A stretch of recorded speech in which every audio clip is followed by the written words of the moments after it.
నిజంగా అజయ్ చెప్పినట్టుగా వదిన చనిపోవడం వెనకాల నీ ఇన్వాల్వ్మెంట్ ఏమైనా ఉందా?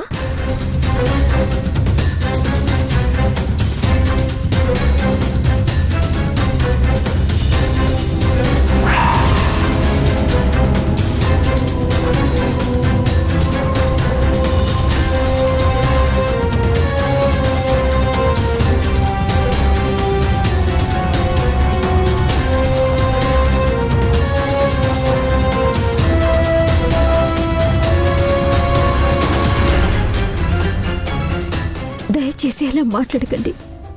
నిజంగా నాకేం తెలీదు.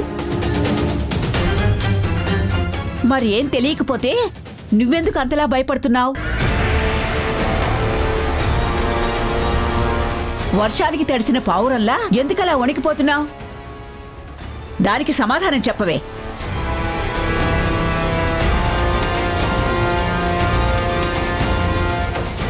తప్పు చేసిన వాళ్లే భయపడతారు, తప్పు చేయని వాళ్ళు ధైర్యంగా ఎదుర్కొంటారు.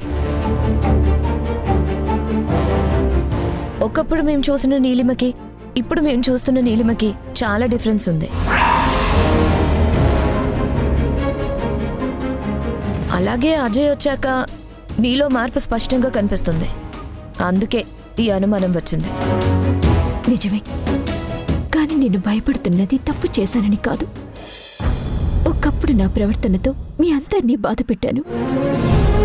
ఇప్పుడు అజయ్ ఇలా మాట్లాడుతూ ఉంటే మీరంతా నన్ను ఎక్కడ అపార్థం చేసుకుంటారో అని నాలో నేనే మదన పడుతున్నాను. ఏ కుటుంబం అయితే ఆనందంగా ఉండాలని, ఏ మనుషుల అభిమానం నాకు కావాలని నేను కోరుకుంటున్నాను, అలాంటి వ్యక్తుల దగ్గరకొచ్చి అజయ్ ఇలా మాట్లాడుతున్నప్పుడు మీలో ఎవరికి ఏ సందేహం వచ్చినా నా పరిస్థితి ఏంటి అని తలుచుకుంటేనే భయం వేస్తోంది. దయచేసి అర్థం చేసుకోండి.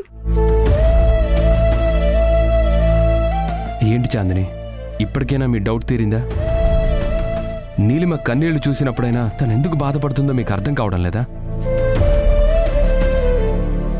మాకు బాగానే అర్థమైందిరా. దీన్ని అర్థం చేసుకున్నాం కాబట్టే నీ జీవితంలోకి తీసుకోమని నేనే నీతో చెప్పాను.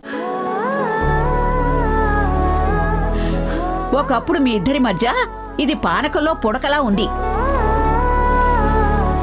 ఈ ఇంట్లో ఇది ఉండకూడదని నేనే పంపించేద్దాం అనుకున్నాను.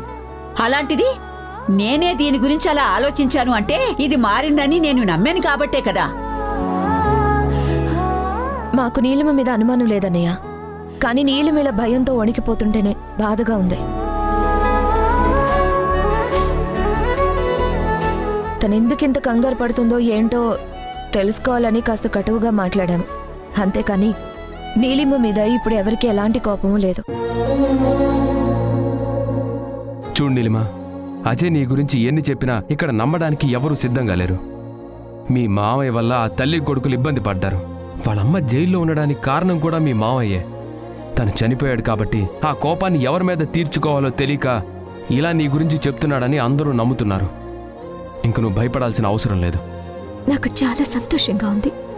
మీరందరూ నాకు ఇంత సపోర్ట్గా ఉంటే అంతకు మించి కావాల్సిందేముంది?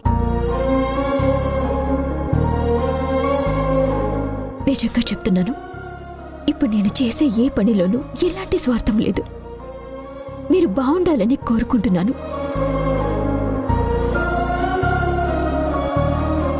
బాను ఉంటే ఇంకా బాగుండు అని మనస్ఫూర్తిగా కోరుకుంటున్నాను. అంతేకాని నాలో ఇంకెలాంటి దురుద్దేశము లేదు. దయచేసి అది మీరు అర్థం చేసుకుంటే నాకంతకు మించి కావాల్సింది ఇంకేముండదు. పిచ్చిదానా, రాయి అహల్యగా మారినట్టు నువ్వు మారావని మేము అర్థం చేసుకున్నాం కాబట్టి అందరం నిన్నింతగా నమ్ముతున్నాం. నీలోని భయాన్ని పోగొట్టడానికి ఇలా మాట్లాడమే గాని నీ మీద అనుమానంతో కాదు, నిన్ను అపార్థం చేసుకుని కాదు. ఇకనైనా ఈ భయాలన్నీ మానేసి సంతోషంగా ఉండు, సరేనా?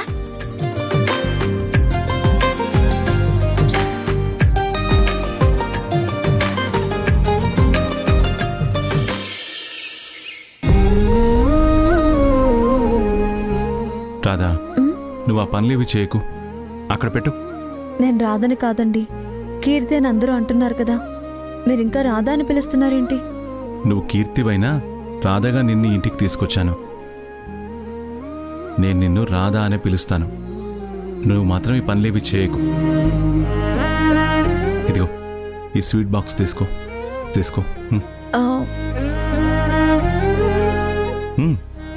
ఇప్పుడు ఇదెందుకు తీసుకొచ్చారు? ఇది నీకిష్టమైన స్వీట్ కదా. నీకిష్టమైన స్వీట్స్ ఏంటని మీ అమ్మగారిని అడిగాను. పూతరేకులు నువ్వు చాలా ఇష్టంగా తినేదానివని ఆవిడ చెప్పారు. అందుకే ఆత్రేయపురం నుంచి తెప్పించాను. పూతరేకులు నాకిష్టం అని చెప్పారా? నిజంగా ఇష్టం ఉంటే అవి చూడగానే నా నోరు ఊరాలి కదా. మరి నాకలా అనిపించడం లేదేంటి? అదేంటి, నీ గతమేంటో తెలియకపోయినా నీకిష్టమైనవి చూడగానే గుర్తు రావాలి కదా. మరలా రాకపోవడం ఏంటి?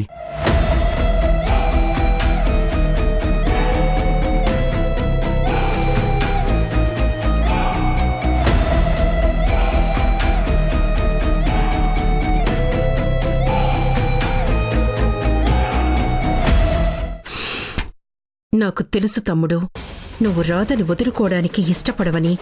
అది కీర్తి అని చెప్పినా నీ మనసు మాత్రం దాన్ని దూరం చేసుకోవాలని అనుకోదు. అందుకే నువ్వు ఏదో రకంగా రాధని ఇక్కడ ఉంచే ప్రయత్నం చేస్తావు. నువ్వు ఆ నాటకాలి దాని దగ్గరికి వెళ్ళి దీనికే స్వీట్ ఇష్టం అని అడగడమేంటి, దానికి ఏదీ దొరకనట్టు పూతరేకులు అని చెప్పడమేంటి? ఇది ఎక్కువ కాలం ఇక్కడే ఉందంటే ఈ ఇంట్లోనే ఉండిపోతుంది. ఏదో ఒకటి చేసి తొందరగా పంపించేయాలి. ఇప్పుడేం చెయ్యాలి?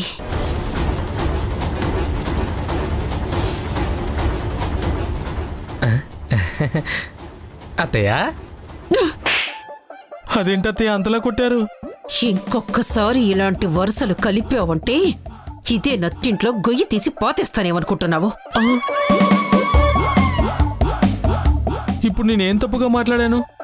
మిమ్మల్ని ఆంటీ అనాలి, దాన్ని తెలుగులో అత్తయ్య అని అందంగా పిలిచాను. పైగా మీరు పల్లెటూరు వాళ్ళు, చూడ్డానికి చక్కగా ఉంటారు. ఇలా పిలిస్తే సంతోషిస్తారు అనుకుంటే నా చంపు చెల్లుమనిపించారేంటి? అత్తయ్య అని వరుస కలిపితే నాకు ఒళ్ళు మండిపోతుంది. నువ్వెంత, నీ బతుకెంత? నువ్వు నన్ను అలా పిలిచావు అంటే మా ఇంట్లో పశువుల్ని కొట్టే కొరడా ఉంది. దాంతో కొట్టానంటే ఒళ్ళు మొత్తం హోరమైపోతుంది. అసలే నా సమస్యలో నేనుంటే నువ్విలా నసపెట్టుకో. వెళ్ళ. మీకొచ్చిన సమస్య ఏంటో చెప్పండి, నేను తీర్చేస్తాను. చెప్పాను కదా నీ పని నిన్ను చూసుకోమని. ఎక్కువ చేకు. సరేనండి, మీరు కోపంలో ఉన్నారని నాకు బాగా అర్థమైంది. నాకు పెన్ను పేపర్ ఇవ్వరా? కవిత్వం రాసుకోవాలి. నీ మొహానికి అదొక్కటే తక్కువ. వరసలు కలిపి పిలిస్తే వాచిపోతుంది కదా, కనీసం రాసుకుంటే ప్రశాంతంగా ఉంటుంది. అందుకే అడిగాను. నేనేం పని మనిషిని కాదు, ఈ ఇంటి ఆడపిల్లని. ఇంట్లో పని మనిషి ఉంది, వెళ్ళి దాన్ని అడుగు. ఎక్కడుందో తెలియకే అడిగా. అదిగో గదిలో ఉంది, వెళ్ళి అడగరా. ఇంకెప్పుడు ఇలా వచ్చి నా ముందు పిచ్చి పిచ్చి వేషాలు వేయకు. నేను యాక్టింగ్ చేయమన్నది రాధ ముందు, నా ముందు కాదు. వెళ్ళే.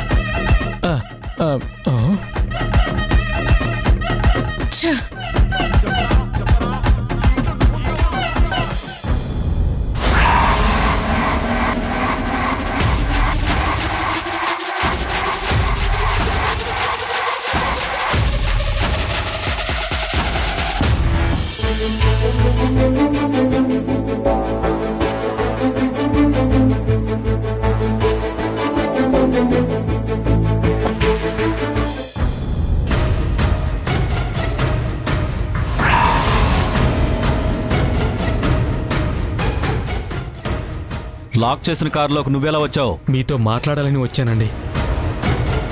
మీ వాళ్ళు ఎవరు నా మాట వినిపించుకోవడం లేదు. దయచేసి మీరైనా నా మాటను అర్థం చేసుకోండి. నా మనసులో ఉన్న బాధని తెలుసుకోండి. నువ్వొక రౌడీ షీటర్వి. నీ మాట నేను ఎలా నమ్మాలి? లాక్ చేసున్న కారులోనే నువ్వు కూర్చున్నావంటే నీ బుద్ధి ఏంటో నాకు అర్థమవుతుంది. ఇంకా ఏం మాట్లాడమంటావు? నేను రౌడీ షీటర్ని సార్, కానీ అది ఒకప్పుడు, ఇప్పుడు కాదు. జైలుకు వెళ్ళిన తర్వాత అక్కడ నేను కలిసిన మనుషుల వల్ల నాలో ఈ మార్పు వచ్చింది. దానికి కారణం మీ ప్రాణ స్నేహితుడు వాసుదేవరావు గారు. అందుకే ఆ కుటుంబం అంటే నాకు అంత అభిమానం. భాను అక్క ఇష్టపడే మీరందరూ అన్నా కూడా నాకు చాలా గౌరవం. మీ కుటుంబం ఎప్పుడు బాగుండాలని నేను కోరుకుంటున్నాను కాబట్టి మీ అందరినీ ఇంతలా బతిమలాడుకుంటున్నాను. అసలు ఏంటయ్యా నీ ప్రాబ్లం? మేమందరం ఇప్పుడు బాగానే ఉన్నాం, సంతోషంగా ఉండడానికి ప్రయత్నిస్తున్నాం. కానీ నువ్వు వచ్చేలా మాట్లాడుతూ మా మధ్య లేనిపోని అపోహలు కల్పించాలని ప్రయత్నిస్తున్నావు. దయచేసి మమ్మల్ని వదిలేసేయి. లేదండి, మీరొక కాలనాగుని చేరదీస్తున్నారు. అది ఏ క్షణమైనా మీ అందరినీ కాటేసి తీరుతుంది. దాని బుద్ధి ఏంటో, మనస్తత్వం ఏంటో, ఎలా ప్రవర్తిస్తుందో నాకు తెలుసు కాబట్టే నేను మీకు చెప్తున్నాను. అది మాత్రం మీరు అర్థం చేసుకోవడం లేదు. ఇక చాలా ఆపు. నువ్వు మాట్లాడుతున్నది నీలిమ గురించే కదా? చూసారా సార్, చూసారా? కాలనాగు అనగానే నీలిమ అన్నారు. అంటే తను మంచి మనిషి కాదు అని మీకే అర్థమవుతుంది.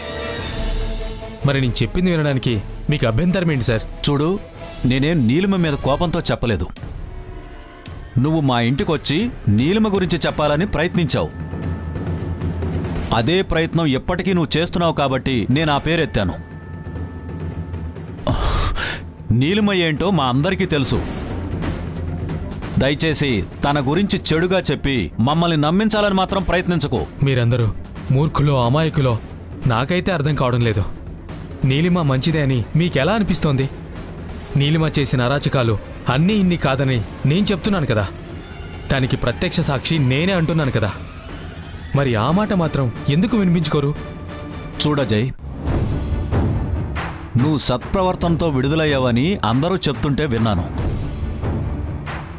జైల్లో నువ్వు చాలా మంచిగా ఉండేవాడివని అనుకుంటున్నారు. కానీ అదంతా నటననేసి బయటకొచ్చాక నీ నిజస్వరూపం ఇది అని నాకు అర్థమవుతుంది.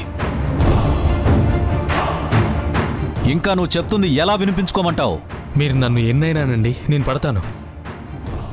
కానీ భాను అక్క విషయంలో నీలిమ చేసింది మాత్రం చాలా తప్పు. అక్క చనిపోయిందని మీరందరూ అనుకుంటున్నారు, కానీ అసలు... చూడజయ్, ఈ మాటలు ఇక్కడితో ఆపేశాయి. లేదు అని ఇలాగే విసిగిస్తే వెంటనే నేను కమిషనర్ గారితో మాట్లాడతాను. నువ్వు మా కుటుంబాన్ని హెరాస్ చేస్తున్నావని కేసు పెడతాను.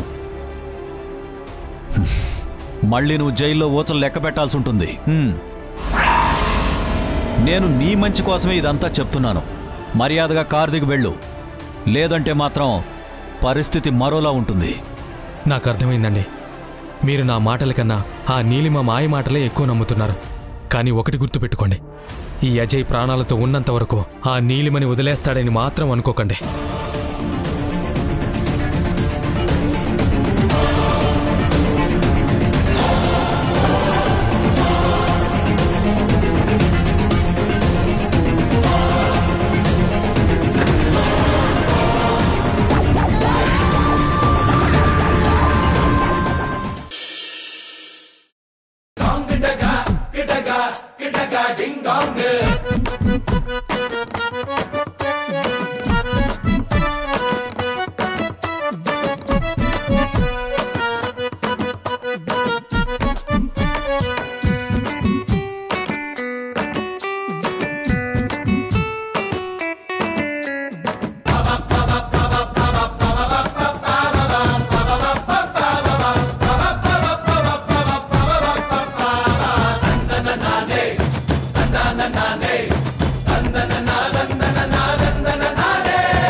అందమైన నీ రూపం చూడగానే నా మనసు కోతిలా మారిపోయింది. నీ ప్రేమ కోసం నేను నూతిలో దూకాలనుకున్నాను, కానీ నేను మునిగిపోతే నువ్వు అన్యాయమైపోతావని ఆగిపోయాను. చెరువులాంటి నా మనసు చేపలాంటి నీకోసం ఎదురుచూస్తోంది. నా హృదయంలో నువ్వు ఈత కొడుతూ ఉంటే నేను మురిసిపోవాలనుకుంటున్నాను. కానీ నా బతుకు ఎండిన ఎడారిలా మారిపోతుంది, పండని పొలంలా మిగిలిపోతుందేమో అని చాలా భయంగా ఉంది. బీడు వారిన మనసులోకి నువ్వు వచ్చి తొలకరి జల్లులు కురిపిస్తావని, ఎవరు విత్తనాలు చల్లకపోయినా మొలకెత్తిన గడ్డిలా పెరుగుతావని, నా ప్రేమకు నువ్వు పులకరించిపోతావని, ఆ పులకింతలో నాకు ఓ చిన్ని గిలిగింత పెడతావని, నేను కిలికిలా నవ్వుకుంటూ ఉంటే నువ్వు అలా సరసంగా నా వైపు కోపంగా చూస్తూ ఉంటే, నీ కోపాన్ని తగ్గించడానికి నేను అలా విలువలా మెలికలు తిరుగుతూ ఉంటే, నువ్వు నన్ను అల్లుకున్న మొలకలా సన్నజాజి మల్లికలా హద్దుకుంటావని ప్రేమతో చూస్తున్నాను.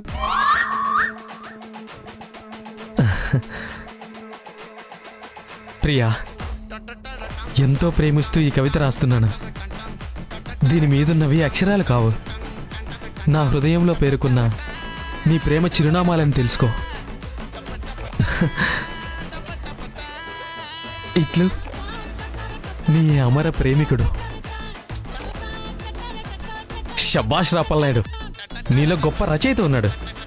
ఈ కవిత్వం చదవగానే సత్య ఏంటి, ఎవరైనా సరే నీ ప్రేమలో పడిపోతారు, నీ కౌగిలిలో మునిగిపోతారు. ఇంకెందుకు ఆలస్యం, వెళ్ళి ఈ పేపర్ ఇచ్చేసి.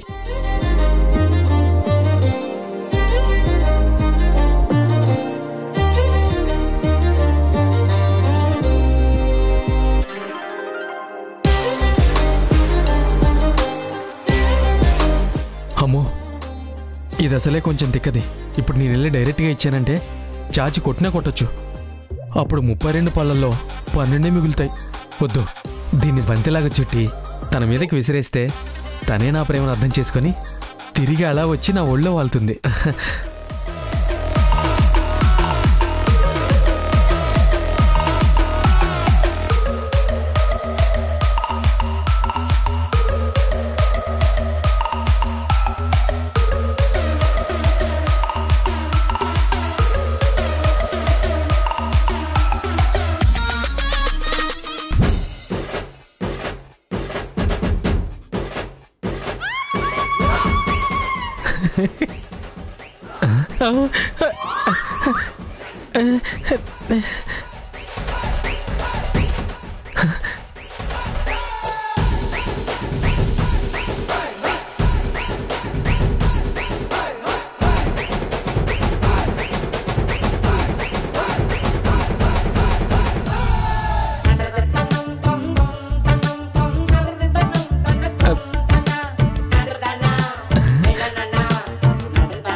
అయ్యగారు ఏంటి, అయ్యగారు నా మీదకి ఇసిరారు?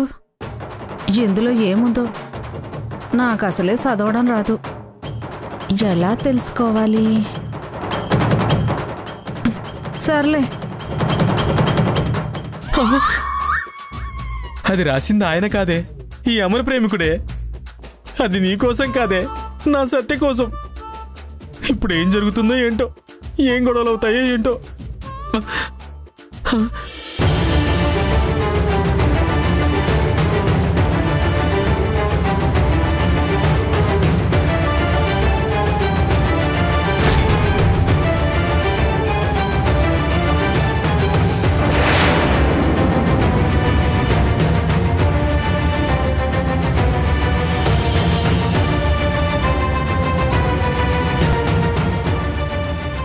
అనాథగా బతుకుతున్న నాకు జీవితంలో ఏదో సాధించాలనే కోరికుండేది.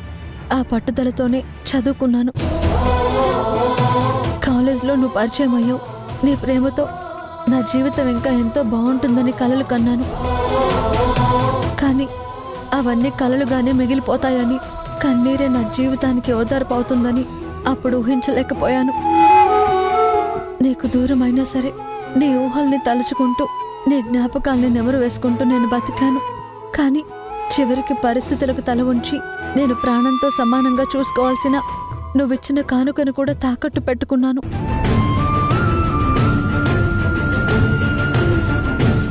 తిరిగి తెచ్చుకోవాలని ప్రయత్నిస్తే అది నాకు సాధ్యం కాలేదు. నేను నీకు దూరం అయ్యాను. నీ జ్ఞాపకం నాకు దూరం అయింది.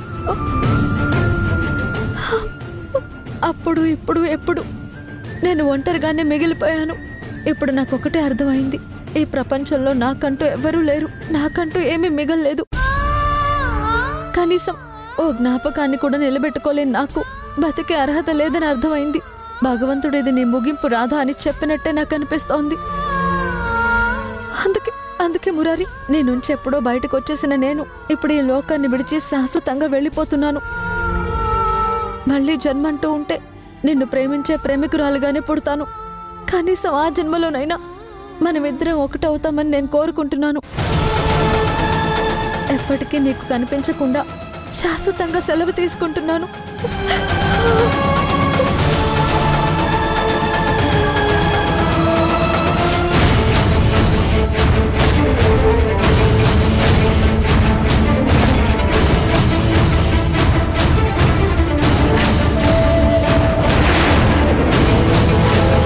ఏమంటావేంటి? స్వర్గంలో ఉన్నట్టుంది. అప్సరసని చూస్తున్నాను. నా కళ్ళు చెదిరిపోతున్నాయి. డబ్బుకు ఏ లోటు లేదు. కావలసినంత డబ్బు వస్తుంది. మా నాన్న ఎందుకు ఇవ్వడు?